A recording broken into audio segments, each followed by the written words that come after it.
start with a comparison, motivated by the contribution, the recent contribution. Of course, there is also a lot of hype in cyber issues. We all know that billions of bacteria and viruses every day. We all, billions of every day. We survive. It's impossible. So the same attitude is appropriate in the case of cyber threats as well. Most of them are harmless, we can manage them, we can live with them, and it's not a big problem. So that was one remark. Secondly, strategies, policies, and practical implementation. I think the first reaction, depending on the country 8 years ago, or 5 years ago, or 3 years ago, was drafting a national plan that was essentially top-down. So governments tried to map all the threats, then they tried to map the partners, and then they tried to devise a master plan how to tackle the problem. And I think after they tried to implement it, that they understood that they don't have the resources. It is too demanding. They don't have really the effective coordination mechanisms or monitoring mechanisms.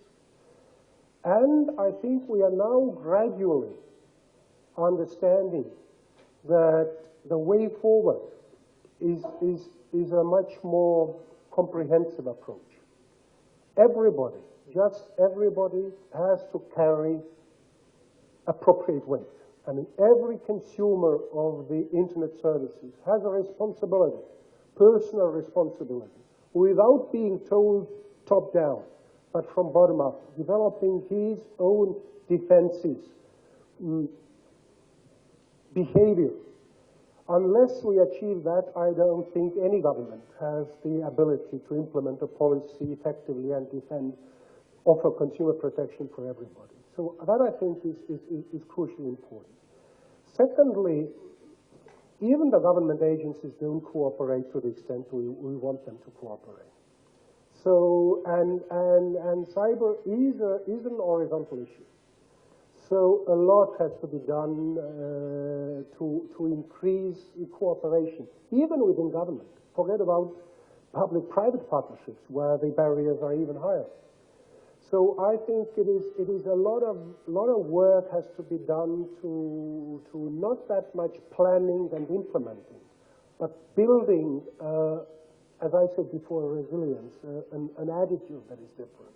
And that was a question, I think, very important one. What is the role of the third sector or NGOs? They are very, very important, I think, in building trust and also monitoring what the governments do wrong. And I think the point was made by our Australian colleagues that one should make government policies and practices transparent and make them accountable. And NGOs are the pressure groups that can do that effectively. And if they exercise pressure, if there is appropriate response, people, ordinary people, they look at it and they can then decide whether things are going in the right way or in the wrong way. So this is a very important component of societal development. These NGOs who are free to challenge everybody, governments, service providers, telecom, monopolies, everybody, just everybody. Thank you.